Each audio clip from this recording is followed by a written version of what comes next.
You're about to listen to a podcast episode that Chance and I recorded with John Michael Greer.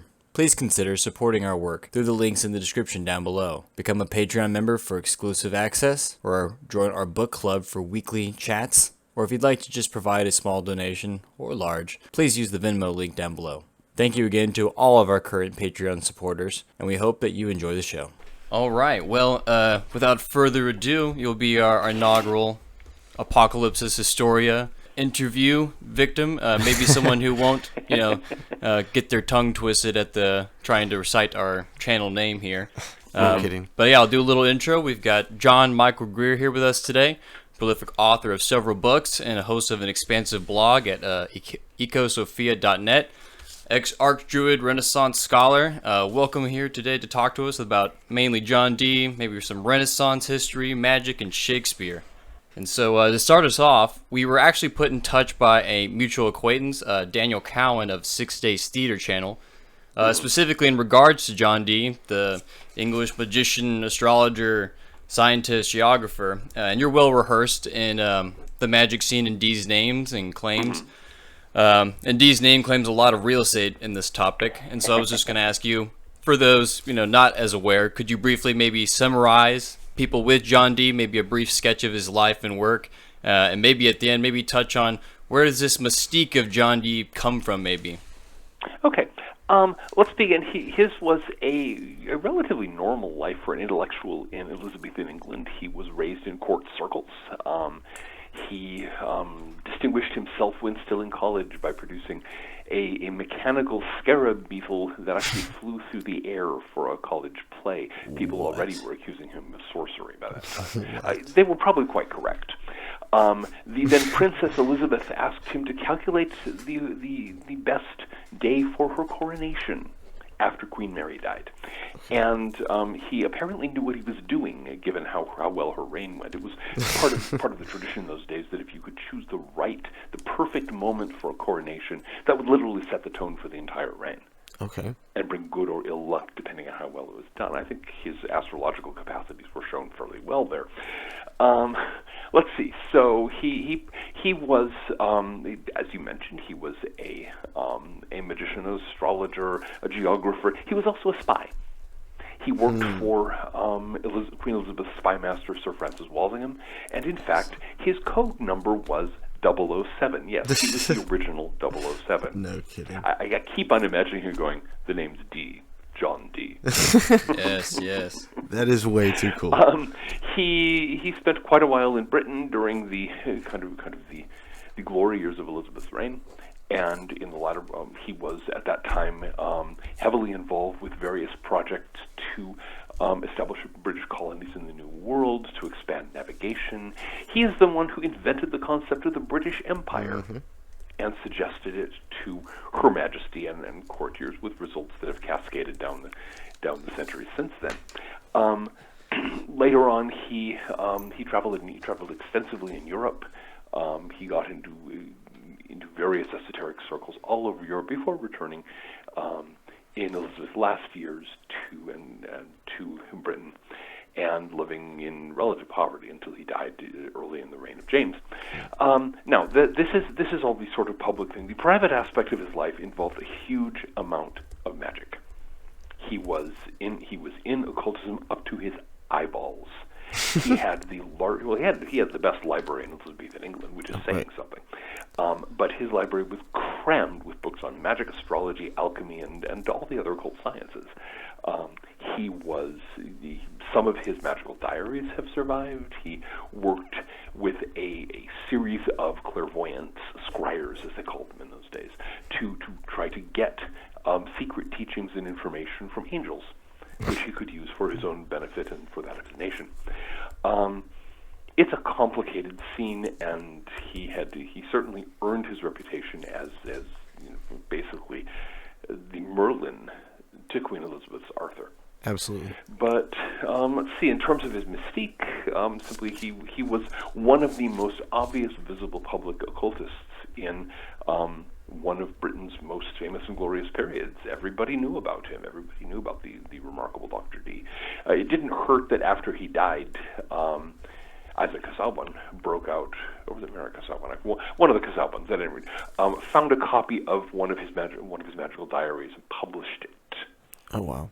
In an attempt, by the way, to defame him and to criticize all of these awful magicians who are engaging. It became, of course, an immediate bestseller and has remained in print one way or another pretty much ever since. Mostly because various occultists and mages and sorcerers and so on were going, ooh, let me at that. Right. So that's John Dee.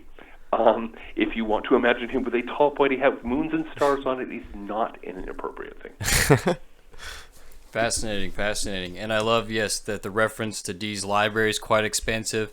And I'm sure you're familiar with Frances Yates's work. And she has a little tidbit in there where she paints a scene and she says, one can imagine a young Philip Sidney, having access to the best library in all of England, being able to peruse all the different translations of such and so forth. And so, yes, and I love that. Oh, sorry. Yeah, and Sidney was, of course, certainly Sidney. Sidney and Dee were good friends, but everyone else, every significant figure in Elizabeth's court could be found at Dee's house in Mortlake at one point or another, usually paging through books in his library. All of the great navigators, all kinds of people like that they were all over his. He was really at the center of the intellectual web of that most fascinating period in the English history of ideas. Interesting. That's fascinating. Yeah, it's hard to try to translate that image of someone who's getting this sort of geospatial, we kind of think of reconnaissance in a very modern sense, but yeah, that's literally what he's doing with very, a lot, without satellites, and just all the sort of fancy measurement devices that maybe they're coming out with. So, yeah, I just love that you also liken Dee to the Merlin, and so I've just seen in biographies where it just seems like, maybe Sidney ends up being a little bit of that Arthur aspect, a young Arthur, kind of training under Merlin in a sense. But we'll go down that tangent maybe a little later. But it really is a pity that Sidney died when he did. He might have become an amazing figure had he lived. It seems like John Dee maybe says as much. I'm sorry, I couldn't hear that clearly. He was saying, and I guess maybe. So yeah, we've detailed this on the channel before in our Sidney Dee video. Published last year, but it seems that maybe John Dee, in his own words, might have actually said that statement about Sidney. I believe that's the case. Yes. Okay. Dee was a smart man, and he was also. I don't know what your opinion is about the sort of occult material that Dee studied and practiced, but he did seem to know things. Okay. And it's an interesting question whether his occult practices may have fed into just how much he knew. Interesting. Okay. Yeah, no, absolutely. We find that there's a lot of overlap with just the basic raw history and this sort of, esoteric history underneath. And so I guess I like that you brought up the fact that he coined the term, or was associated with the term British Empire. But he invented it. He invented it. And yeah. I didn't know if it was him or there was another Welsh scholar. His name was Humphrey Lude. And I thought that in their passing, I had found some other essay where it was, during their conversations, but maybe someone else was attributing it to Lou instead. Okay, I suppose that's possible. I had simply heard him referred to as the one who invented it. He pretty much is, and so, but yeah, I had recently found that maybe there's a slight, couple a year precedence with another Welsh scholar, and that's relevant because obviously Dee also claims a Welsh history, right? Oh, his last name is Welsh. His father, I think his grandfather came from Wales. Okay. Yeah. Absolutely. So. One other interesting thing is that Dee was convinced, and was not the only person in his time, by the way, that the North America was Atlantis. Okay. That's what he called it. He felt that North America was what remained of the lost continent of Atlantis, and that was one of the reasons he was very eager to see it colonized by Britain.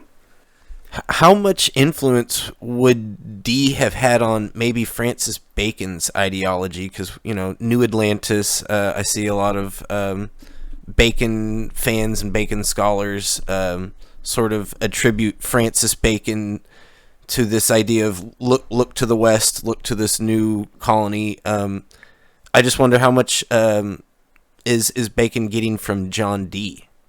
That's a really interesting question that you would have to go into documentation. You would have to look at direct and indirect context between them. Certainly, it was in the air at that time.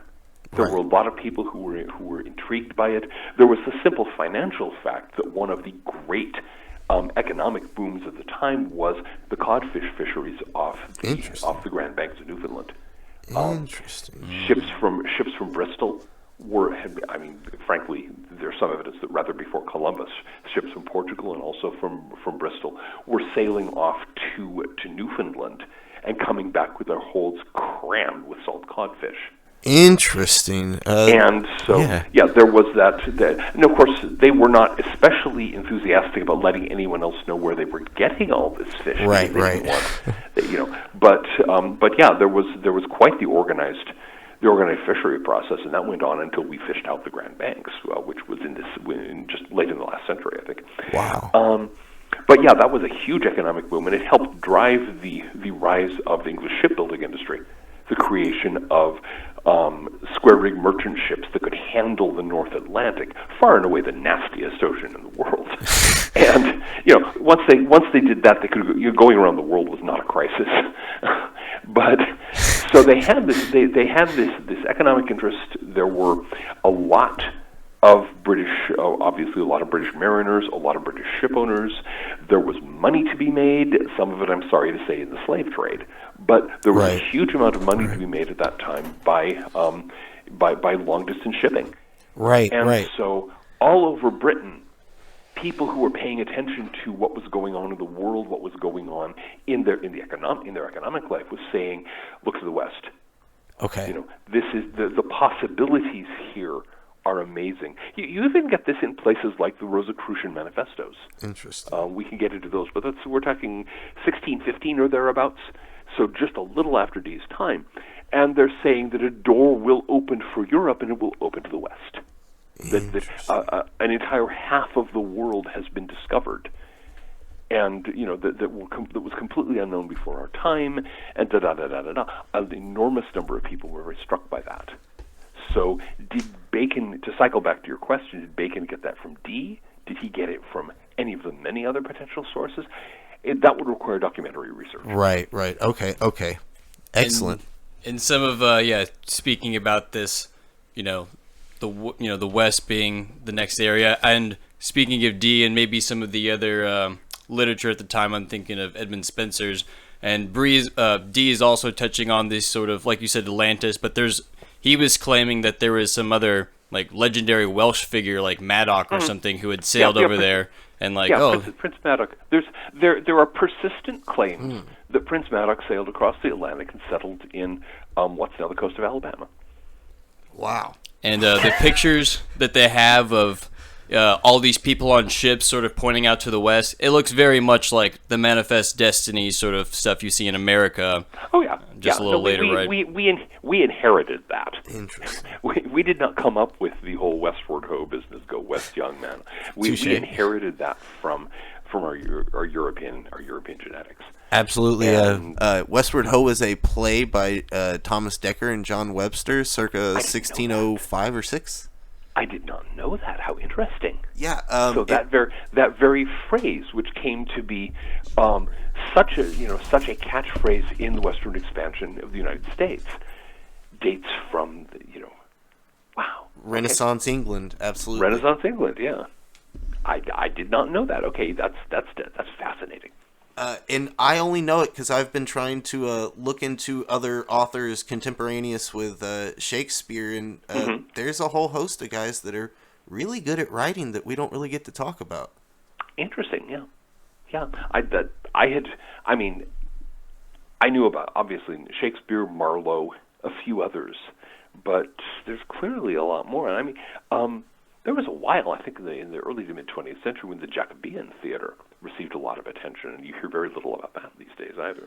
Absolutely. And that's maybe part of my push, along with getting into Shakespeare authorship question stuff proper. One of my pushes is just trying to get more eyes on the diversity of thought in this era to sort of boost up the whole era as a whole and not just kind of pedestalize Shakespeare. Yeah. Yeah, or whoever was behind those writings. Yeah.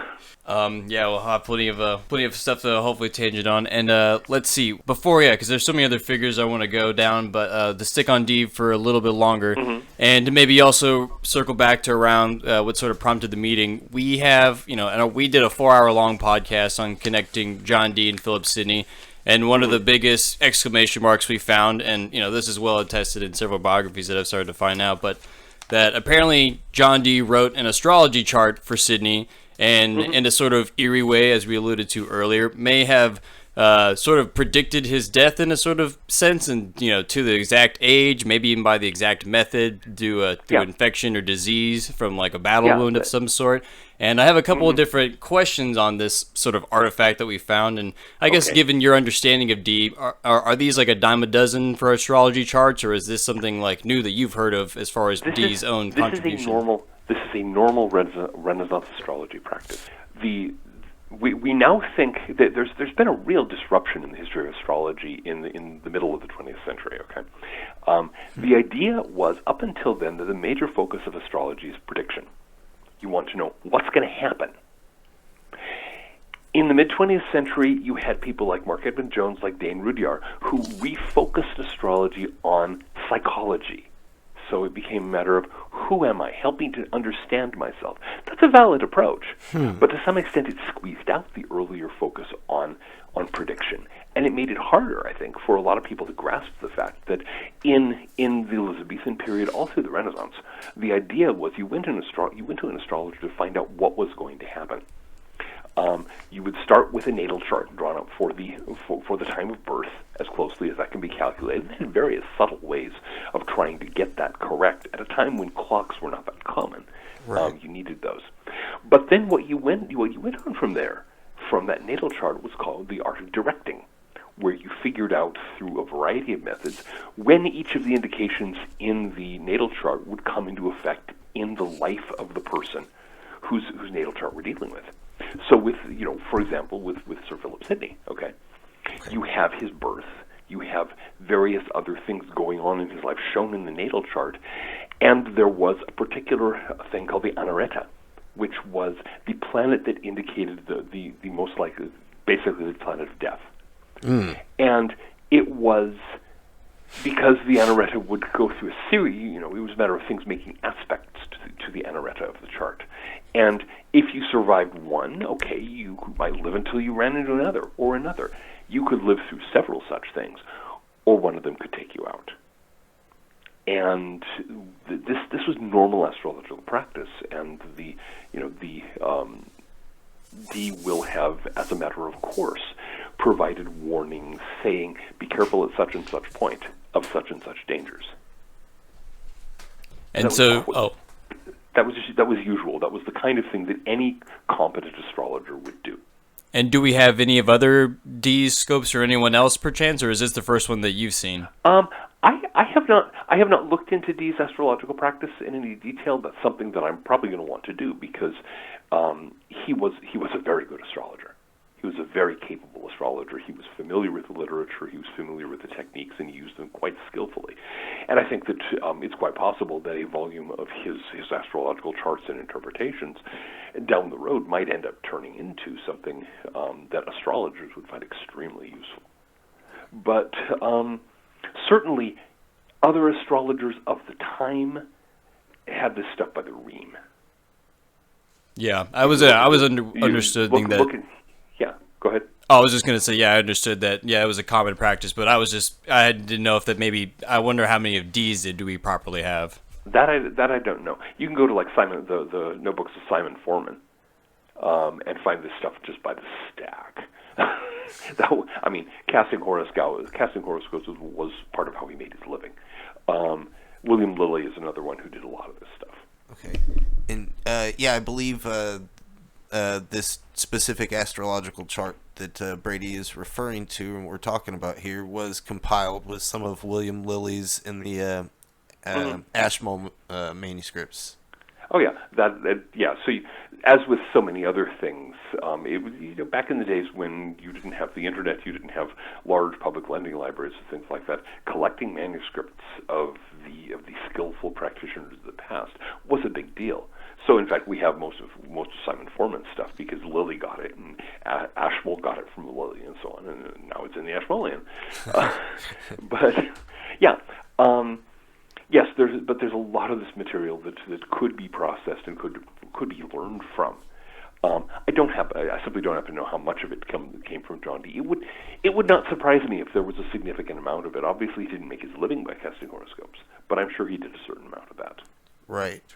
And so back when we brought up this manuscript, people were kind of so astounded by it that a lot of the reaction was, "Wow, this is great, but this must have had to have been done posthumously. That No. this is Dee painting it after the fact." No, this is your classic modern materialist pseudo-skepticism. What it amounts to is going, "Don't you dare say anything that would challenge, our worldview."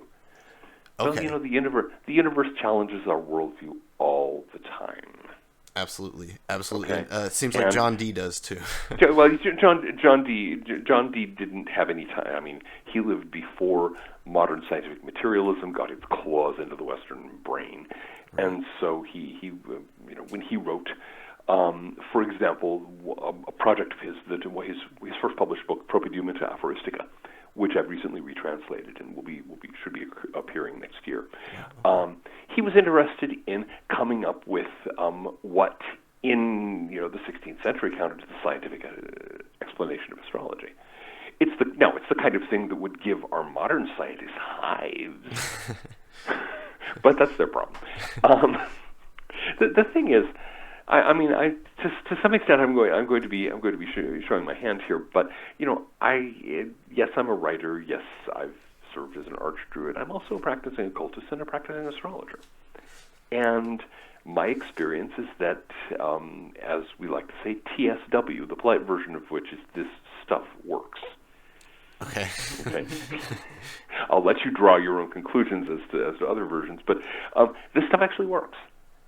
It does not, the universe does not have to obey the prejudices, the Victorian prejudices of a bunch of materialist skeptics. Absolutely. Okay? And so I think since there is no reason to think that this was in fact posthumous, I think we need to look at that and say, oh, look, John Dee apparently made an accurate prediction in this case.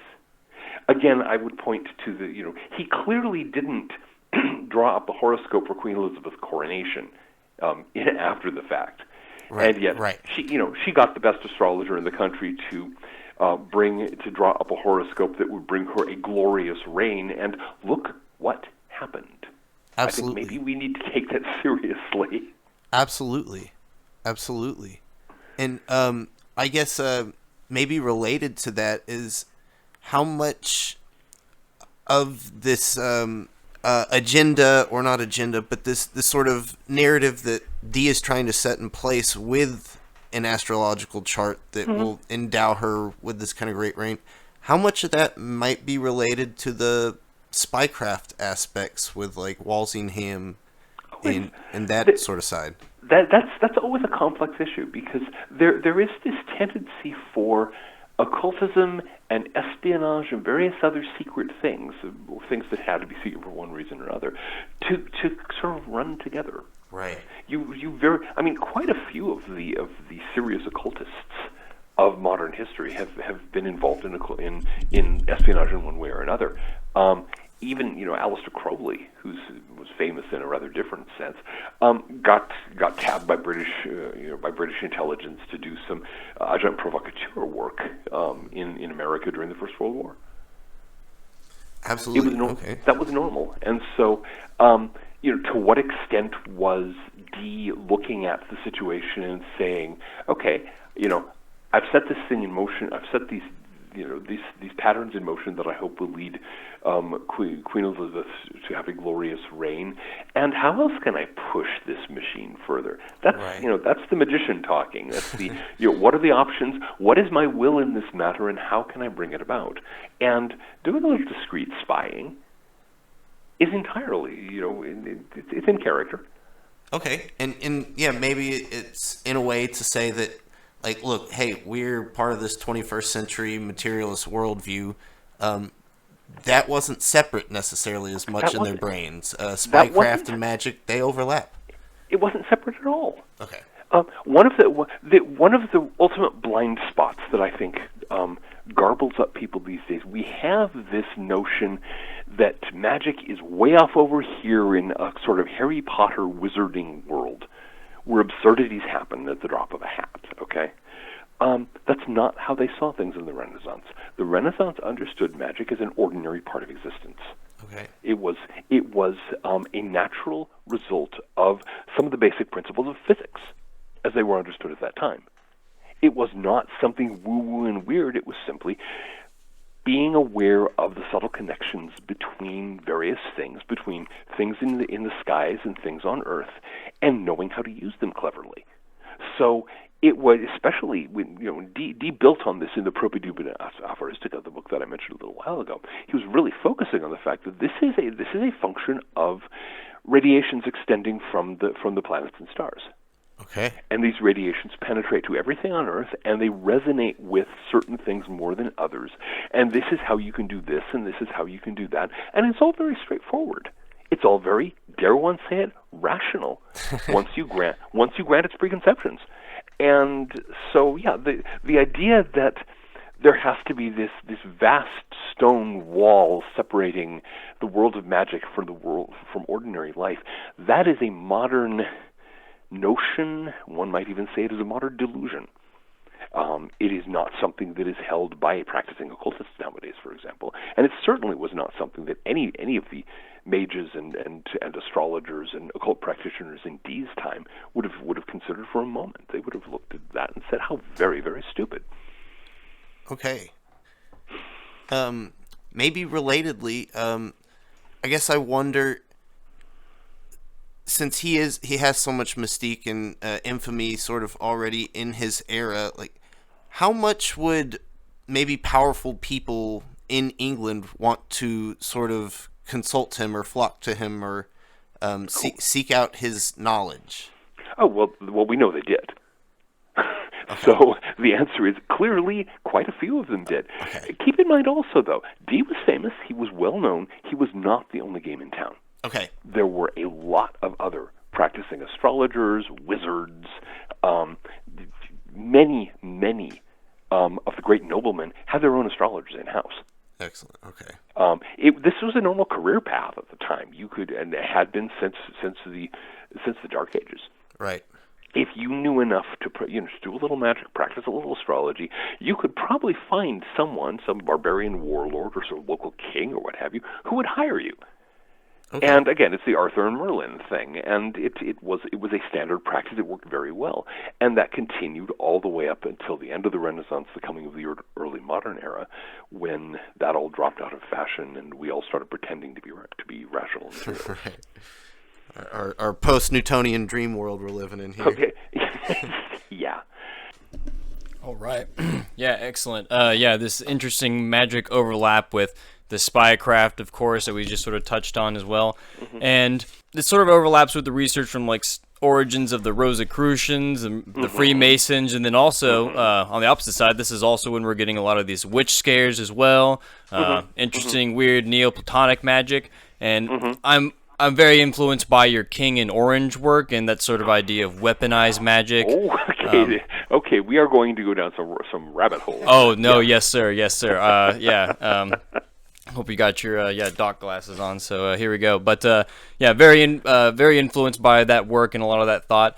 And I was just gonna ask, I guess here at the top is, do you see any inherent magic in whatever you little know about Shakespeare's works and the works, or even our sort of mainstream understanding of Shakespeare, and how there is that, we talked about knocking him off that pedestal, or just analyzing that archetype of what sort of magic residences do you detect?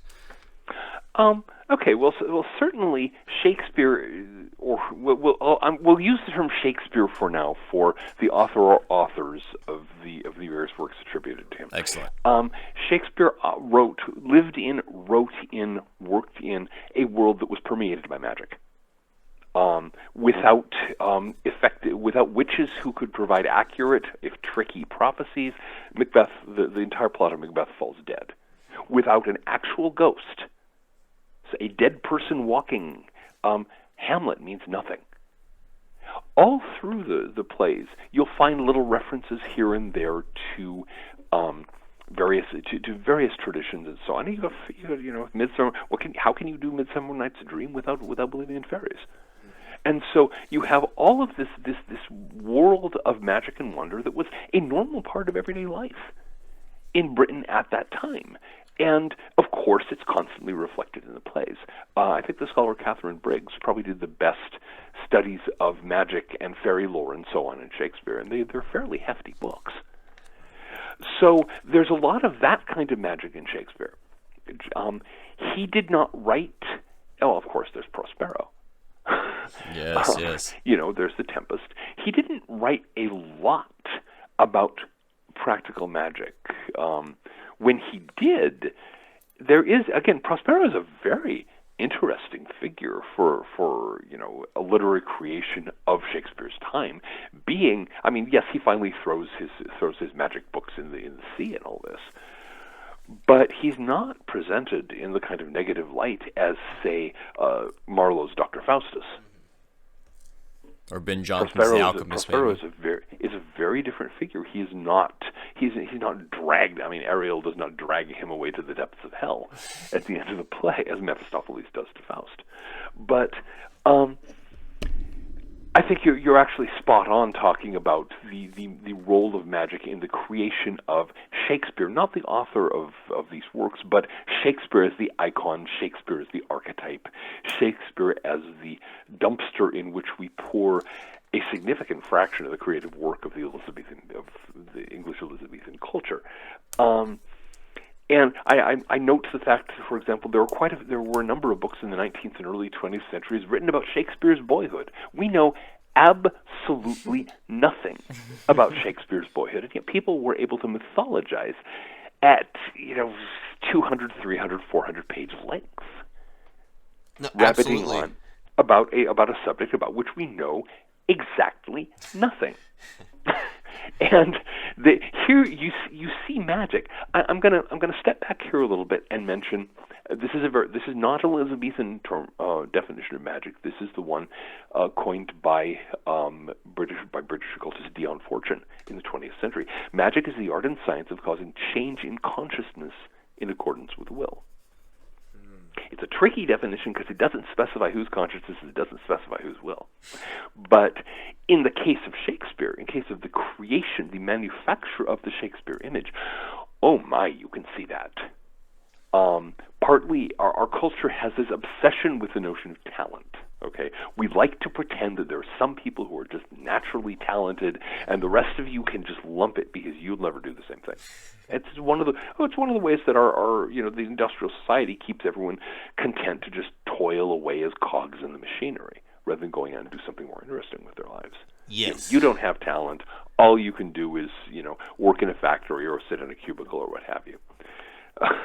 Yeah. Okay, like, go ahead. They're not like Marlon Brando and a Waterhouse Down, or not Waterhouse Down. I'm sorry, On the Waterfront. Where he's like, I could have been a contender. I could have been somebody. No, we all tell ourselves, no, I couldn't be. I'm no Shakespeare. And that's magic. It's evil magic.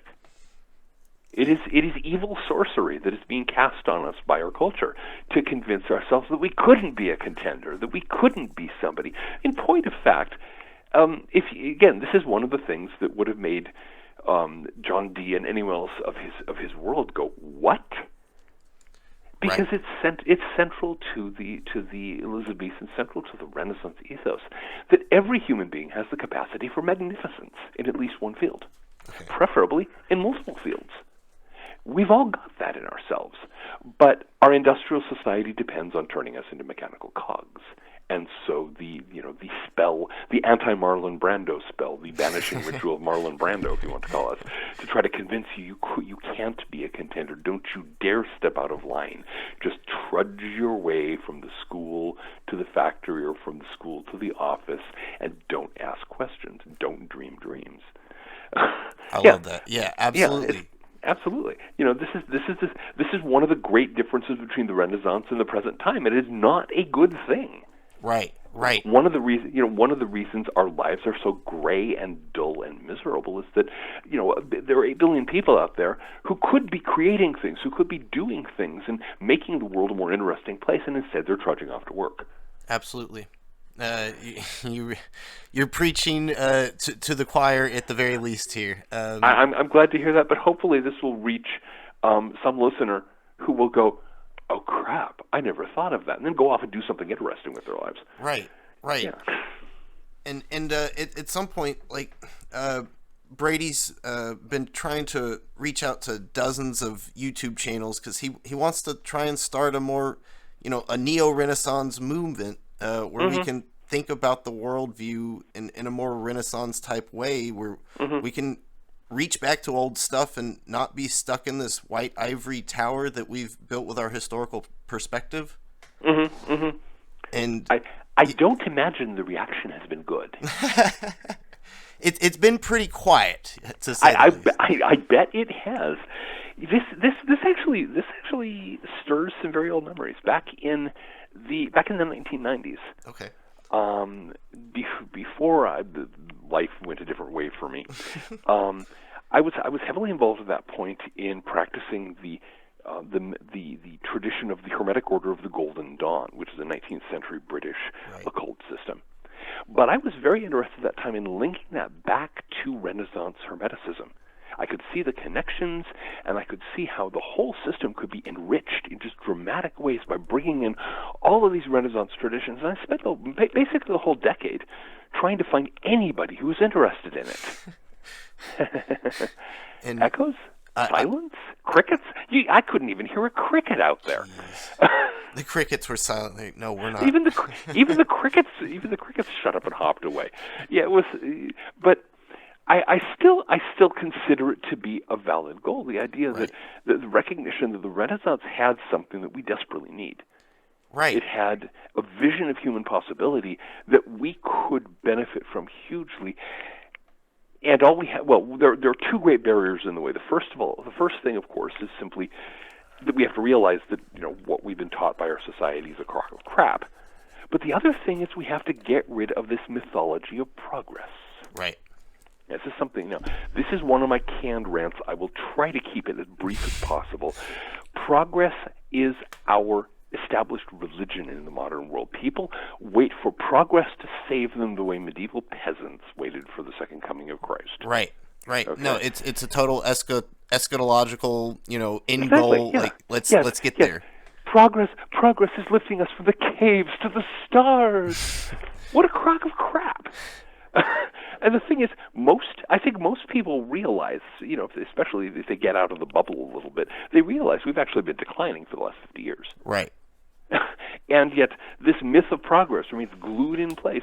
One of my novels is titled Retrotopia, and it discusses it's a post the United States collapses in a civil war. It's divided into different countries. One of those countries engages in a process of deliberate technical retrogression and thrives.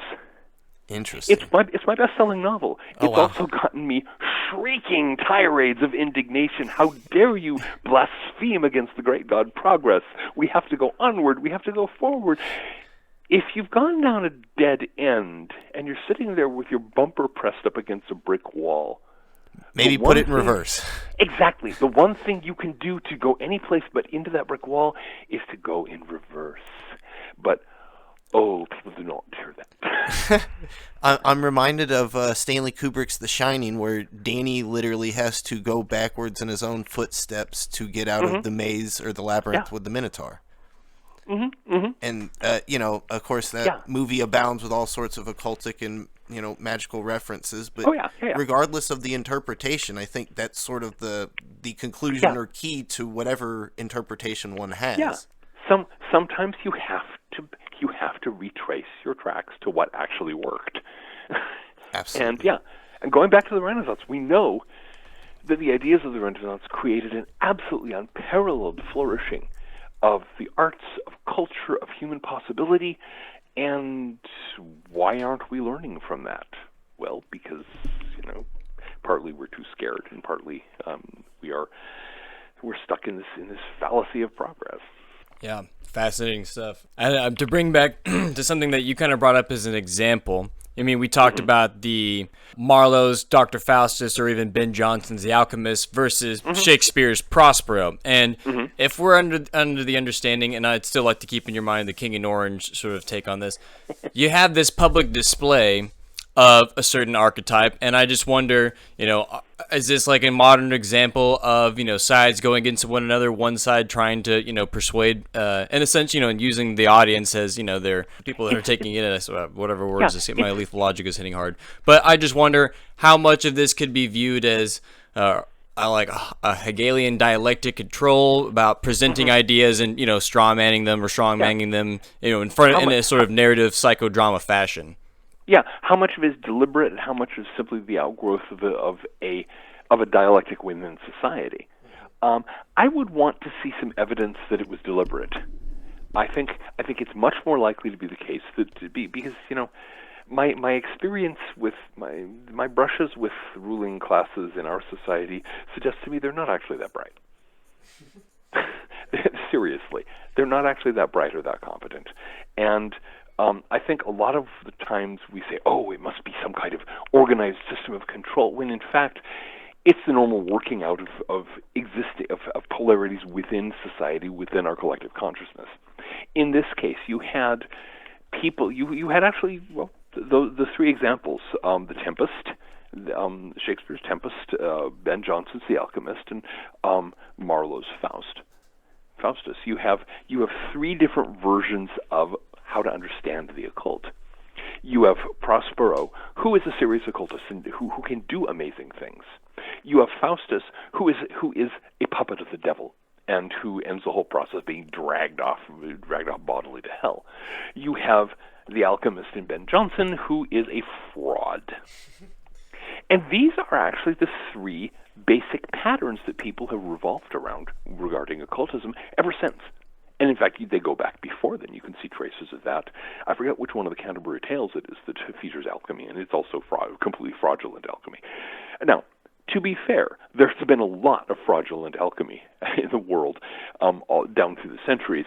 Anytime you have somebody saying, "I can make gold out of lead," you're going to have con artists who are trying to figure out how to cash in on that.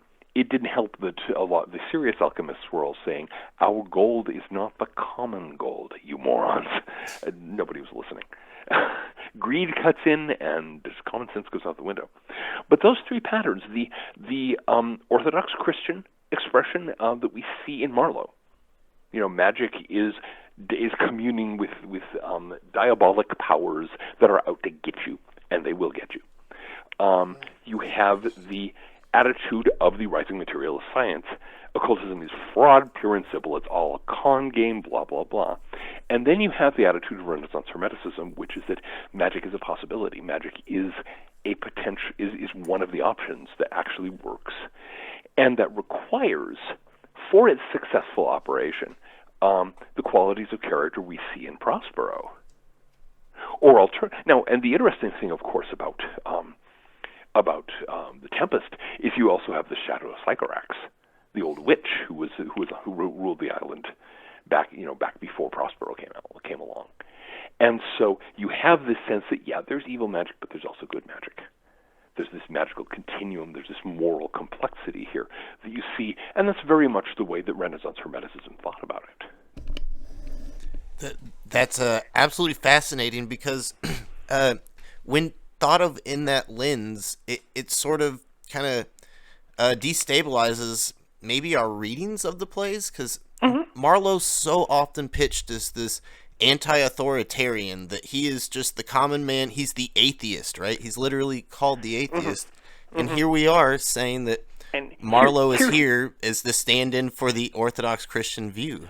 Well, but keep in mind, at that time, the Puritan viewpoint was largely a working class and lower middle class viewpoint. Right. It wasn't the elites who were into that sort of hardcore, dour biblical literalism. It was very much something of the working man. And it's an interesting thing. We're seeing this today, in fact. It's remarkable how many atheists insist that God doesn't exist but are perfectly willing to believe in the devil. I mean, think of the Satanic Temple in today's American society. Right. You can't imagine the atheists lining up to do anything involving Jesus, but they're perfectly willing to, put on the devil robes. Right. So I think that's yes, it destabilizes some of our readings, but it's because we need to actually put those plays in their original context. Right. And I think that's what I was kind of getting at, because, on the flip side, we have Shakespeare who, for all intents and purposes is supposed to be a common man, but we see so much upholding of aristocratic and feudalist values in his plays, and yet that's the one that's championing, Renaissance Hermeticism. Which, well, you can see this in even sharper detail in the career of James the First. If we have Scottish listeners, I should probably say James the Sixth then first, who was death on witchcraft. He was responsible for pushing witchcraft persecutions in Britain, but he himself was very interested in Hermeticism. You actually saw a certain amount of that where, I think to some extent it was a matter that he wanted the magic on his side. He did not want his enemies to have it. Right.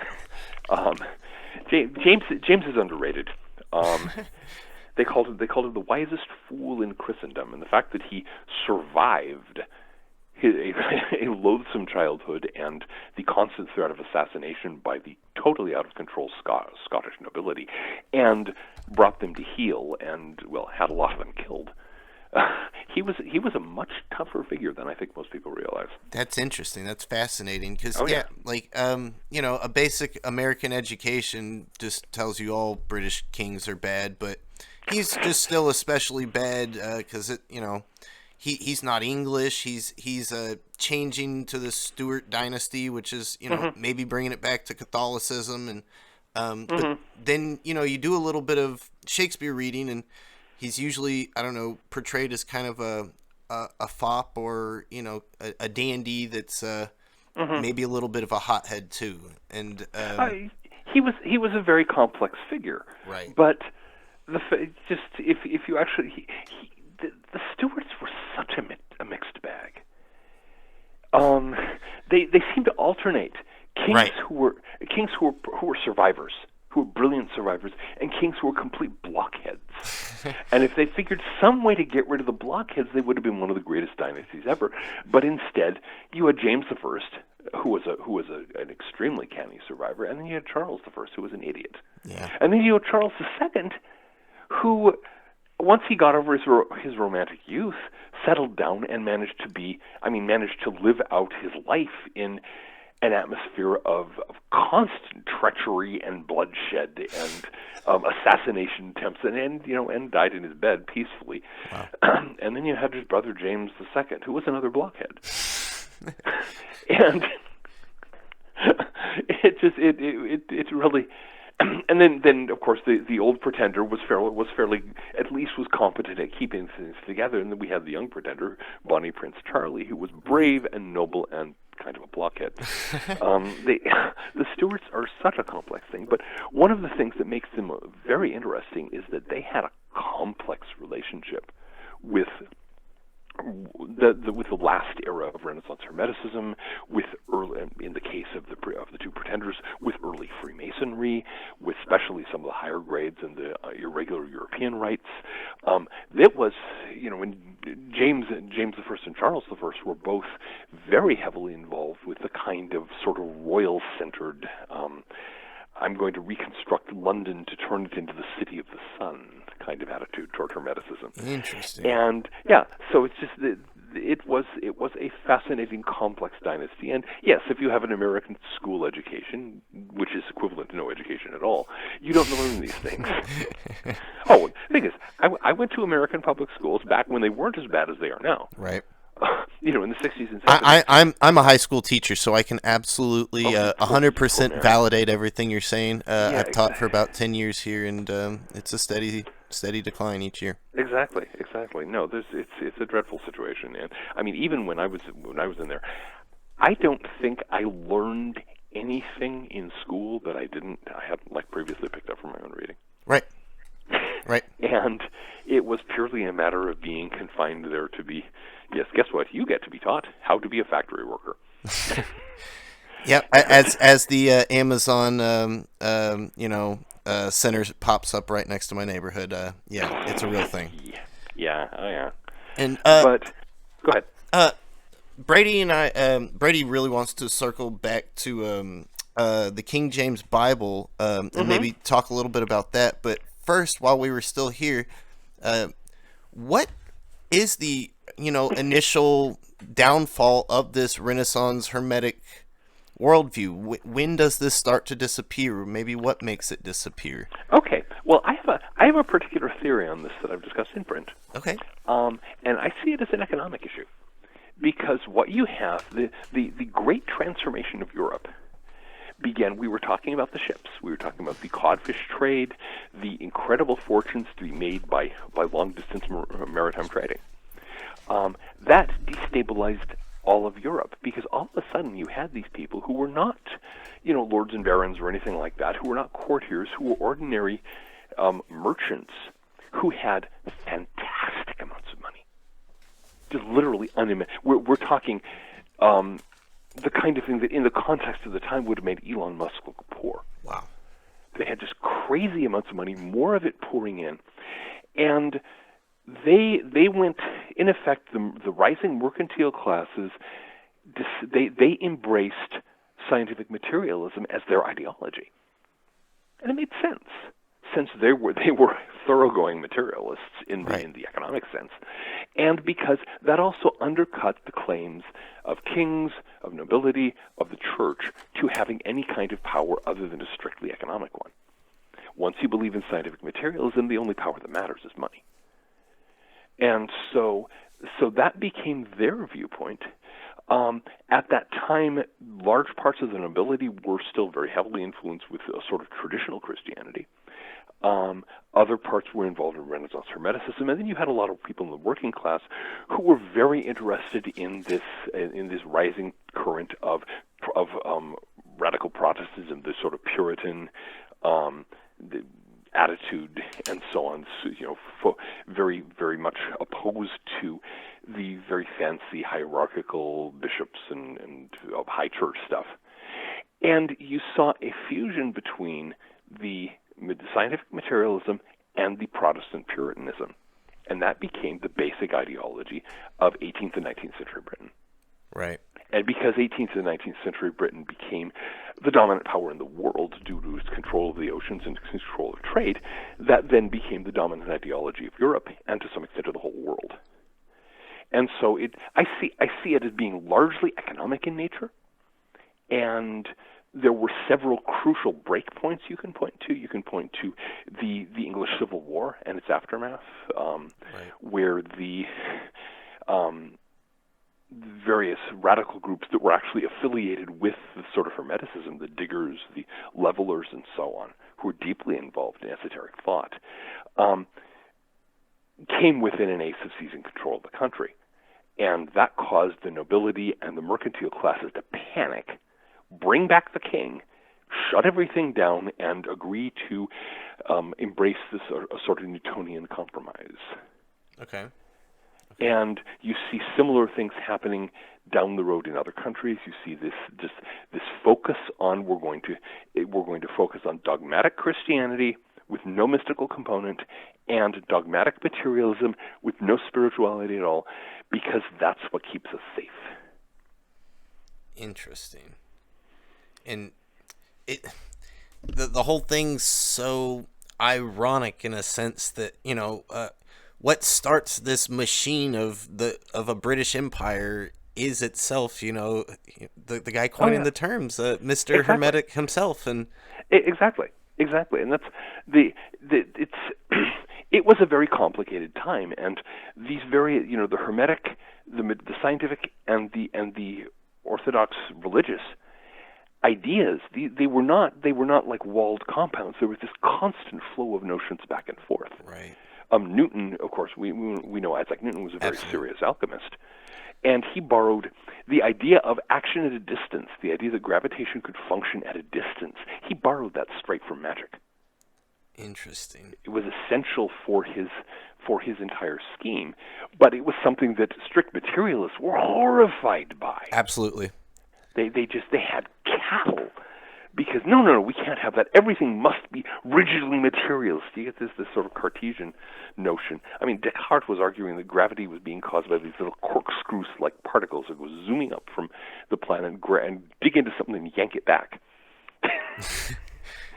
I had a professor at the University of Houston in an undergrad philosophy class, and it was a modern philosophy. So we got Descartes, Newton, and Leibniz, and he's a big time Leibniz fan, which not many people these days really. No, that's an unusual taste. Yeah, and he was an unusual guy, but I liked him, Dr. Brown. But he viscerally, was disgusted by Newton because of Newton's either non-stance on action at a distance or just outright claiming action at a distance. And that was something that my professor had a hard time reconciling. So I attempted to write my final paper on that, and I didn't ever get to talk to him about the final paper to see if it changed his worldview or not. But fingers crossed. Well, yeah, it was a very complex time, and watching ideas get bounced from place to place, and everything redefined retrospectively. We get this in our own time. How many people want to talk about the fact that we have that there are human boot on the moon was the product of grubby pulp science fiction magazines? Absolutely. That put certain ideas into circulation, which magazines, by the way, were also full of sorcery and wizardry and all kinds of weird things like that. It's a complicated world out there. But let's see, Brady, you wanted to get back to the King James Bible. Well, no, that was a perfect segue because you sort of likened, planting those ideas. And that's sort of a magic trick, right? You have someone that it's like, oh, I want to see flying, vehicles or whatever, and you put it in enough people's minds, and they sort of magically conjure it up in a sense, Oh, yeah. And we talked about this sort of idea of this manifest destiny going across to America. British, Dee, we just hit on again that Dee and this sort of crowd are the ones coining the ideas of British Empire, and we've just been sort of on this idea of the English language also as the modern, takeoff of it happening at this period. And the two vehicles for it seem to be, the plays, and they're showing us this westward ho stuff too, right? They're planting those ideas in their heads and the populace to go and do all this stuff. But we've been on this sort of kick about sort of saying the Bible, comes around the exact same time period, a very, very large cultural framework essentially, as the sort of sacred text of this new English identity, and that Shakespeare and this other stuff is essentially the profane aspect of the language. And so I've just been on this my thesis is that, a lot of this is very deliberate, that the people behind the scenes know this is what we need to do. We need to get our language game, we need to ratchet up its sophistication, and then, start, mass media producing it essentially. Okay. Now, the one of the things to keep in mind with regard to the King James version of the Bible is that there were already a number of English Bibles in circulation, and each of them had its own slant. You had the Geneva Bible, which was the standard Puritan Bible in the late Elizabethan period, which was being mass-produced by the dour Protestant sects. You had I forget the name of the Bible that was produced by the commissioners under Henry VIII, which was very, very high church. And so the King James and the circle around him, this is another example of his canniness and his cleverness. We're focusing on, okay, we're going to establish one Bible.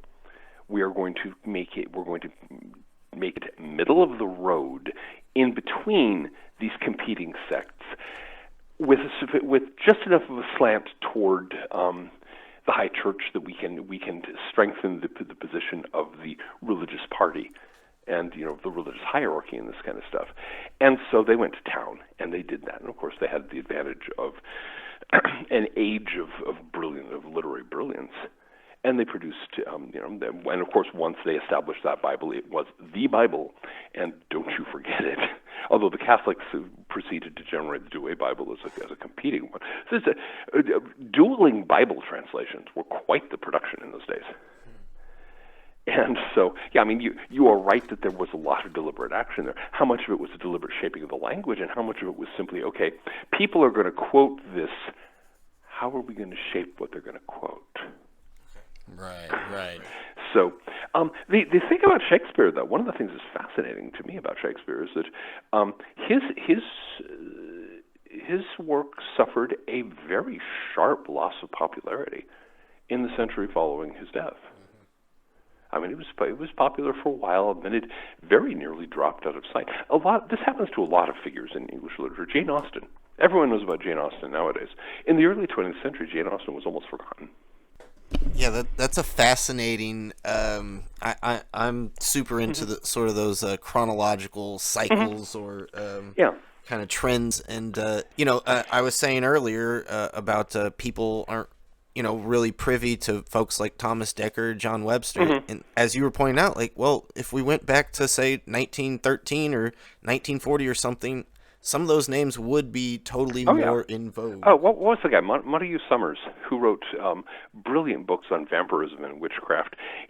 One of his great passions was the Jacobean theater in his time, early 20th century Britain. He did a lot to bring these things into circulation, but then they just dropped out of sight.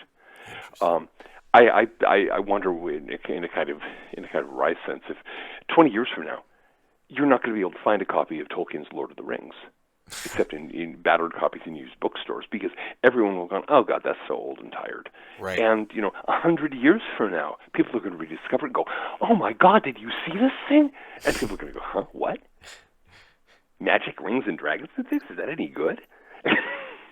Absolutely. Because that's the way the history of literature goes. No, absolutely. Brady and I found a novel. It was from 1957, and it was up for the Pulitzer Prize that year, and it was a huge deal, and it influenced tons of big name authors like Robert Stone and Thomas Pynchon. And which novel is this? This is Oakley Hall's Warlock. It was a Western novel. That's one that I have not heard of. Okay, I'll have to have a look for it. Almost nobody had heard of it, and then New York Review Books reprinted it with their hidden kind of gem series, and they did that about 10 years ago, and it's one of their best-selling, of all the reprints that they've done, and it totally changed Brady and I's worldview even. It was just this magical novel, and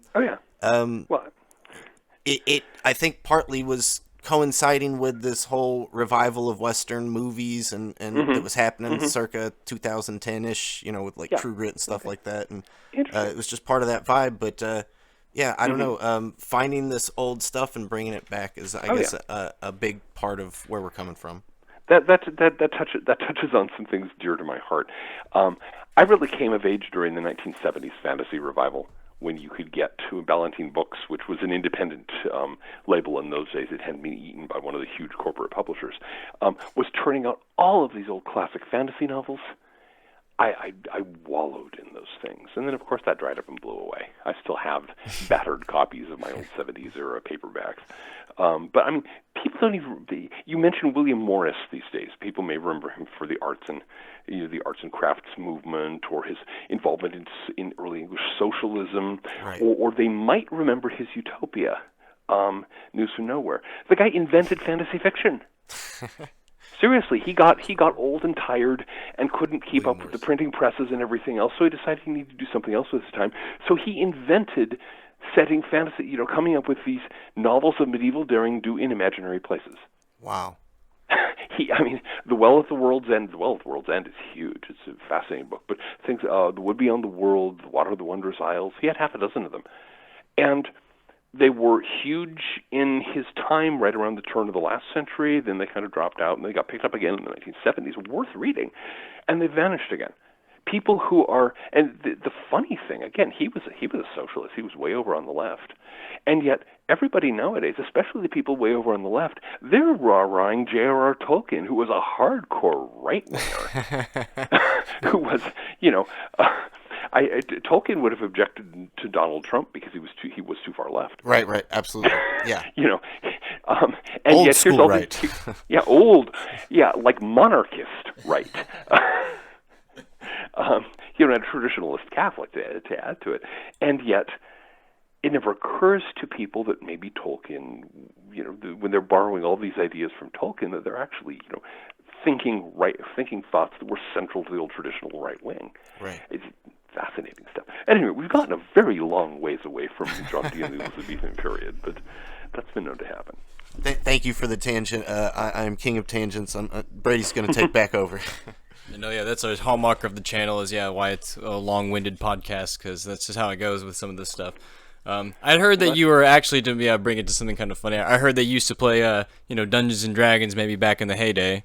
Oh Lord, yes. I started playing Dungeons and Dragons when it was still 3 staple-bound booklets, before Advanced Dungeons and Dragons. Yeah, amazing. Oh yeah.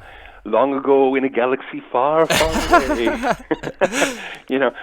When the most complex wandering monster thing was you roll a d6, a 6, okay, here comes a monster. I still love playing that way. Actually, I actually do sort of publishing D&D sort of content, third-party content on the side for change. But one thing, one of the famous classes that people like to play, and there's a few of them I can kind of connect to this scene. A bard is typically one of the famous classes that you get to play, and Chance and I have sort of pointed out this irony that Shakespeare is often called the what? He's called the bard oftentimes. The bard. And yet, bard is actually a Welsh term, so we're still back in John Dee and Sydney land again, essentially with all that.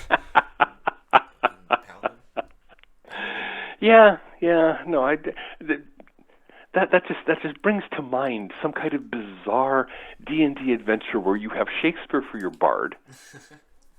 Obviously, you're gonna have John Dee for your magic user, and Philip Sidney for the fighter.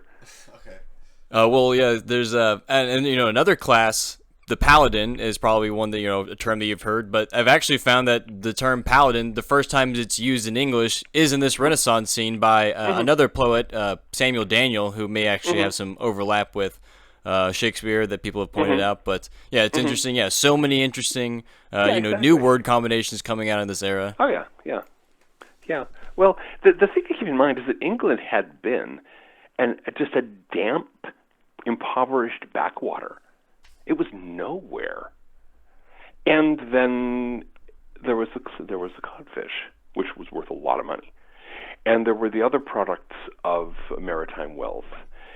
And all of a sudden England was somewhere. You could actually expect to see ambassadors from Italian city-states coming up there. You could see Giordano Bruno hanging out, another spy who was also an occultist, by the way, or another occultist who was also a spy. The culture expanded, the language expanded, everything expanded as the money expanded. This is maybe moving on to a different topic, but in the Shakespeare authorship question world, so much of it, especially for people that are fans of Francis Bacon or people that are fans of Edward de Vere, so much of it gets wrapped into numerology games.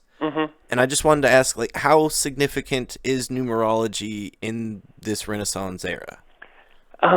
That's the great problem. It was hugely significant. Okay. But one of the things that one of my current projects, now that I finished with the Propedeutica Aphoristica, I'm working on reinterpreting John Dee's most enigmatic book, the Mona Hieroglyphica. And one of the ways that I'm doing it is by breaking the numerological code that he used, which he actually states what it is, but you have to follow up his clue and go to the source that he references. But the problem is there are many different modes of numerology in circulation at that time. It was a common game. People played all kinds of tricks with it. And the problem with most numerological systems is that if you're clever enough, you can make anything prove anything. Right. Yeah. Right. And so it's it's very, anything you find with numerology is very suggestive, but it proves nothing. Okay. I'm personally happy to hear you say that. I'm somebody that is very interested and loves, playing the numerology games, but I find as far as like attribution, it's only just kind of a little. It's the cherry on top and not the ice cream. Right. But it should be, But It's kind of maybe a guide to help you look for stuff. Yeah, exactly. Exactly. You can't treat it as proof. Right. Okay. Absolutely. You cannot treat it as proof. It's like the guy who the economist about 150 years ago who was convinced that Lewis Carroll's poem The Hunt of the Snark was all about the business cycle, and he came up with this lovely set of arguments. Except, it all sounds very good, but it proves nothing. It proves simply yes, you can interpret things this way. In the same way, you can interpret the evidence as to say that Francis Bacon was responsible for this, or that Edward de Vere was responsible for that, or any of the other major contenders. And there's some evidence. I think there is some actual evidence strongly suggesting that several of these gentlemen were involved. But then, my basic approach to the whole authorship question is that there's no reason whatsoever to believe that it's all by the same person. Absolutely. And we're group theorists, so love to hear you say that too. We got you on a microphone for that one, Okay, no, it's really simple. One of the thing that first really rattled me on that one was when they did. You probably know this whole thing, but it's a common trick you can do with any writer's work. You can analyze the words they use. Most writers have a comfortable vocabulary. They have their core vocabulary, the words, and the grammatical structures they like to use. And you can identify a writer that way quite readily. And I forget the exact number but there's a certain kind of core vocabulary, and it's usually around the same number of words across a period of centuries. Then there's Shakespeare, who has almost an order of magnitude larger of a core vocabulary. Right. What that says to me is that it's more than one person. That there are several authors who each have their own vocabulary, and there's not that much overlap. Absolutely. And so I am still waiting for somebody to do the necessary crunch work of taking the Shakespeare stuff and sorting it out as to which works share what core vocabulary. Because my guess is that it will turn out to be a multimodal pattern, and we can assign, such and such plays to here, and all the poems will go here, and then this goes to and so on and so forth, and we can actually get some objective measure as to which, as to the lumps of stuff that were contributed by different people. I'm speechless because that's exactly what Brady and I, me more so, I've been doing this for about 5-10 years, and I started out as just some guy that Shakespeare, and then eventually came across a lot of Oxfordian stuff and turned my head towards it, and then I thought, okay, I guess these guys got it solved, but then I looked elsewhere and looked into other places and read more actual primary sources, and I started to realize this is way more complicated. It's not simple. No, exactly. John Michel has a book called Who Wrote Shakespeare, which I found extremely useful as an introduction because he's open to the multiple authorship theory, and he presents the cases for the various potential claimants, and I think he did a good job of it. Okay. And going on that, I found that I like that term multimodal because it's not just a lot of people hear this talk and they think, they're just advocating for pure collaboration throughout the entire, chronology of Shakespeare. And it's not so simple as just, it's these same four people sitting in the same room every time. No. We have serial revision, stuff like that. And sorry, continue. My guess is that Shakespeare was a front man. It has been pointed out that public comedies, public plays had roughly the same sort of vibe nowadays or back in that time the softcore porn has today. It was lowbrow. Right. It was not something, and yet, so if you wanted to write for that audience, you needed a front. You needed somebody who would who would give you plausible deniability, right? To borrow a Richard Nixon term, and that he was the guy. And so you had some of these things were written by one person. And my guess is that most of the sonnets were written by one person. They have a very similar quality and so on. Absolutely. But so you had some things that were written by one person and some that were written by two. And every so often, a couple of people would get together and get drunk and write a play. It's a very Elizabethan thing to do. And they go off for a summer vacation in somebody's country estate in Surrey, and that's how they entertain themselves. They create measure for measure. Absolutely. And so it's this complex sort of phenomenon going on for decades with different people coming in, coming out, and it all gets lumped together under this one name because he's the public face of the operation. Right, and at some point, there's maybe a reason Shakespeare is the best, because this is maybe some kind of greatest hits compilation. In a general sense.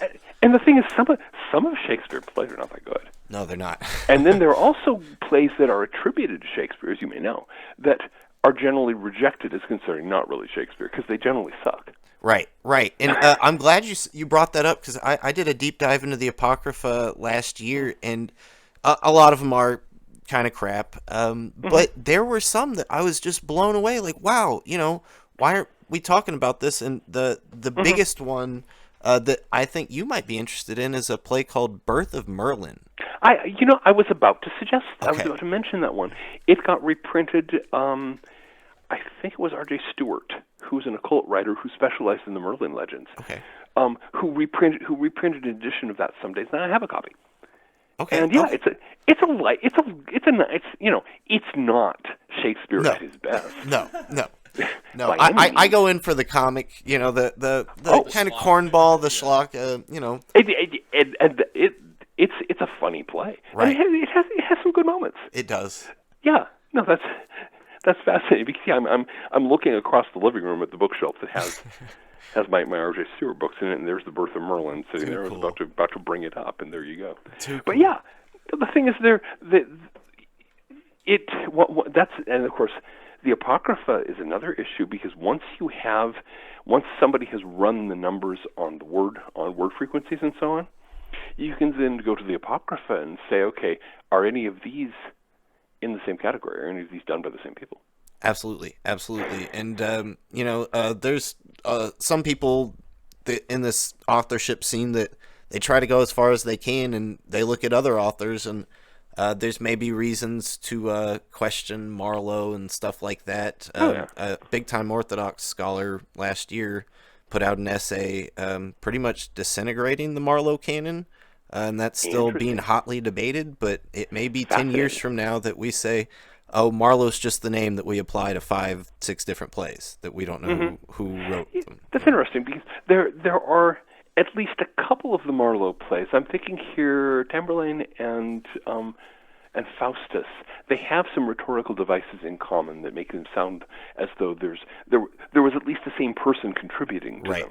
Right. Okay. And that is generally how people have always spotted Marlowe, is they've used Tamburlaine as a base, because in the Henslow Diary it says Marlowe's Tamburlaine, and so they've used Tamburlaine to go into these other plays that were printed without his name and say, okay, this is where we can find it, this is where we can find it. But Lucas Erne has shown that, hey guys, we all acknowledged about 60 years ago that Marlowe's Tamburlaine in that diary, that's a forgery by John Payne Collier. Oh, good Lord. And so if we're basing all of our Marlowe attributions on that, forgery, we don't have much, do we? That is a detail I did not have. And yeah, at that point the whole thing flies to bits. Right. There is a book which has it's from a later generation by about one. I can't quite get to it here, but the title is The Origins of English Nonsense. Okay. And it's a study of Jacobean nonsense poetry. And one of the things it talks about is the way that one of the most influential of the nonsense poets of that period parodied the Marlovian style. Interesting. Yeah. And there are all the whatever that style was. It's not as though he left a Marlowe stamp on the style, but he used some of those same the same tendencies to overblown adjectives and Yeah, lots of bombastic is the word people like to use. Bombastic, lots of thud and blunder, and of course, if you're doing nonsense poetry, that makes it unbelievably funny. So, seriously, if you have not yet picked up, can I get you close enough to see the author's name? I cannot. But the origins, we will look it up and post it in the comments. The origins of English nonsense. It is worth its weight in gold. It contains the funniest stuff before Lewis Carroll, and okay. So. And yeah, if you could just give me one last question and give me maybe just a quick, just chew on the thought here. We talked a lot about language, and we have a lot of thesis about the power of language and how it's being shaped at this time. But John Dee is also known for sort of creating or discovering his own language, right?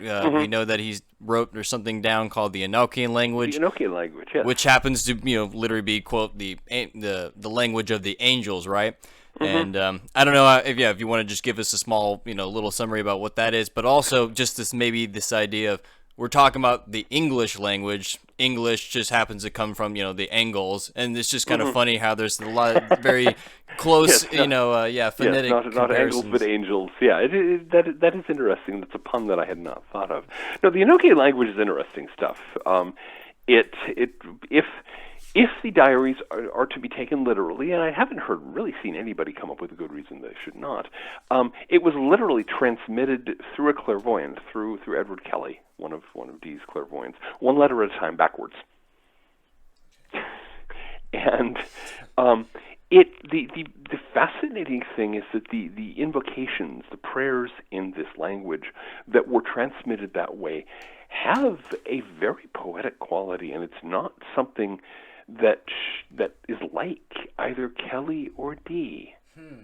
It's really quite strange. I mean, the sound of it is just beautiful. Zodakare eka od zodemananu odo kiklekwa lape piamo this kind of stuff. It's great stuff. But it's also, can the wings of the winds understand thy voices of wonder, O ye the second or the first, and so on. It has an extraordinary poetic quality to it. Sounds very Shakespearean. Well, you'd expect that from in the period, but it's not. I mean, Edward Kelly wrote some poetry. It's pretty bad. If John Dee wrote much poetry at all, I haven't seen it, but my suspicion is, given the way that his prose works, especially whether in Latin or English, is that it's pretty labored and mannered. It's nothing like this stuff. So whatever was passing on, I mean, if you want to say it was Kelly's unconscious mind, you're welcome to. If you want to say that it was spirits, I'm not going to argue. But it's a very intriguing thing. It is the Enochian language. There's still a lot of bickering back and forth. Is it a proper language, or is it just something like a highly elaborate form of speaking in tongues or something? I don't know that anybody settled it, but it is a remarkable creation. And, of course, occultists have been using it. In the English occult scene, it remained in use straight through until the present.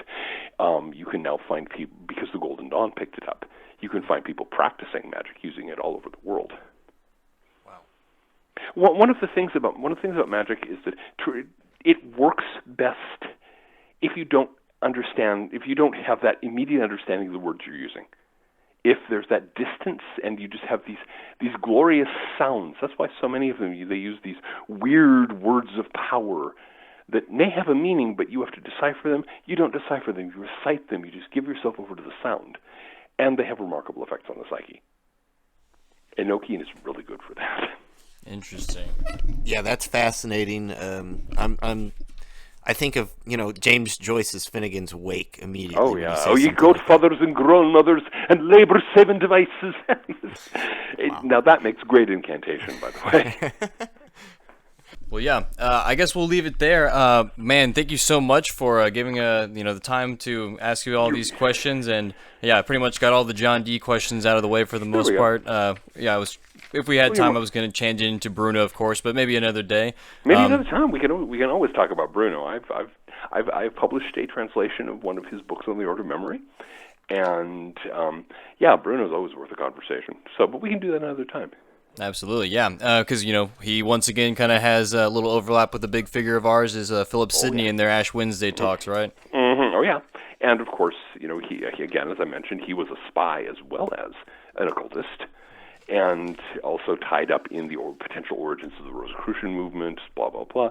Yeah, he had a finger in a lot of different pies, but that's for another day. Yeah. Well, is there anything you'd like to leave with our audience about what work you're working on, or what they should keep an eye out for titles? If they're interested in Dee, the Propedumita Aphoristica, even I trip over that one. Dee liked his Greek titles.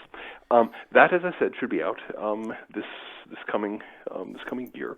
I don't have a publication date yet. Other than that, just I'm chugging away with various things, doing a lot of fiction these days. And having a great deal of fun with it. And, ecosophia.net is my blog, and ecosophia.dreamwith.org is my journal, and those are the best way to keep tabs on what I'm up to. Well, excellent. We'll put all those links down in the description for our channel. And once again, thank you for having a conversation with us today, and enjoy your weekend. Thank you very much, and thank you for having me on. I enjoyed it. Yeah, thank you, John. This was amazing. This is surreal getting to have you on. We listen to your any podcast that you're on. We're glued to it. We've checked out your books. We hope everybody else does that as well. I am always happy to be on podcasts because it's the best free advertising for my work that I've ever found, and it's always fun. Well, thank you, sir. Hope to talk to you again soon, and good luck with all your current and future endeavors. And let's get this neo-Renaissance movement going. Let's make it happen, yeah. Westward ho. Yeah, there you go. All right, well, take care. Thanks again. Right.